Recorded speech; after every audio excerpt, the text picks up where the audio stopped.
नाबालक गलाकाटी हत्या घटना घटी कटक जिला जगतपुर थाना पूर्वकच्छ गाँव में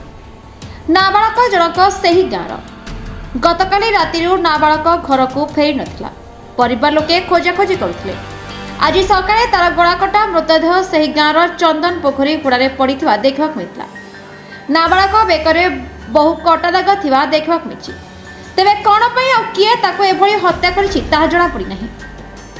पुलिस घटनार तदंत आरंभ करिछि। सर कौन कहबे सर घटना सर दुखद घटना सर घटी। हाँ आज आम खबर पाइलु कि पूर्वकच्छ गाँव में गोटे 12 वर्षर पिला जी की भोर भोर तक लोक देखी से गाँ रास्त गोटे जगार जोटा कि आइसोलेटेड जगह से जगार रक्ताक्त हो पड़ी। खबर पाई सारापर आमर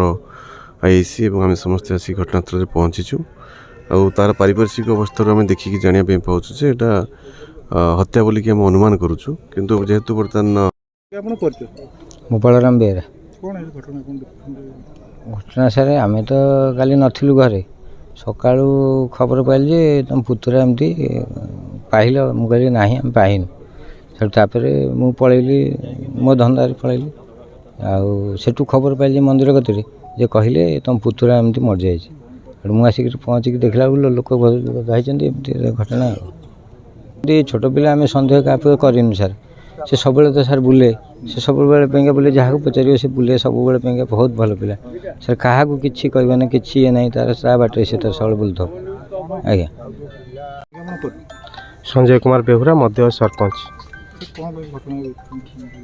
केते वर्ष पिला कौन है 13 वर्षर पिला सकाळ मु खबर पाइली पागा फांडी अधिकारी जगतपुर आईआईसी जनइली एसीपी तांको आड़ू फोन करके कहले मु पहुँची से उपस्थित था पारंपरिक तदंत चली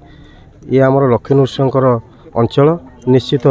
दोषी बहुत जल्दी धराऊ प्रभु ये जो अमानुषिक कार्य करछि ता विरुद्ध आईनगत दृढ़ कार्यानुष्ठान मोर दाबी। पारिवारिक शत्रुता मु अनुभव करनी कारण मु ए अंचल प्रत्येक लोक सहित पाखर व्यक्तिगत भाव में परिचित तांको बापा सहित मोर बहुत संपर्क किंतु पिला जेहेतु आमर गोटे छोट पिला नाबालक ए अंचल प्रथम घटना आमे समस्ते अंचलवासी दुखे मर्माहत आमे प्रभु पाखे प्रार्थना करचु दोषी जल्दी धरा पड़िया सहित ता विरुद्ध दृढ़ कार्यानुष्ठान ग्रहण करा जाए। मो ना जगन्नाथ बेहरा पिलांकर मो बापा पुओ ना ज्योति प्रकाश बेहरा घटना खाली स्कूल को बाहरला बेले पुओ भल पाठ पढ़ुनी बोली मु कहली तू खाली जा स्कूल रे पाठ पढ़ना खाली जो शनिवार अंडा खाଇବା पाले लगी जाऊँ मु यही कथा कहीदे पलैली ता माँ कहीदे तू तो कथा बोल मानुनु आम तो घर बाहर करदेबू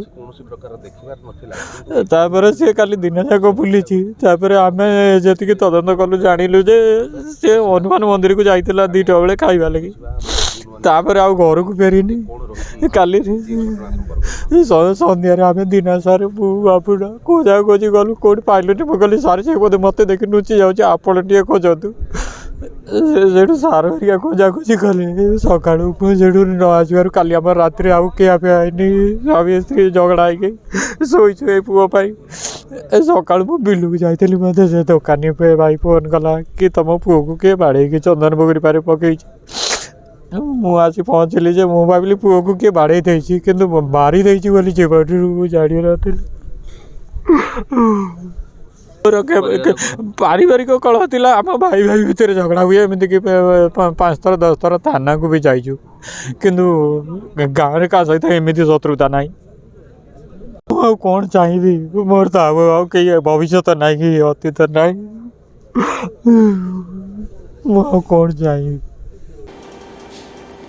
कटक जिला सालेपुर सुब्रत कुमार का रिपोर्ट संपर्क टीवी ओडिशा।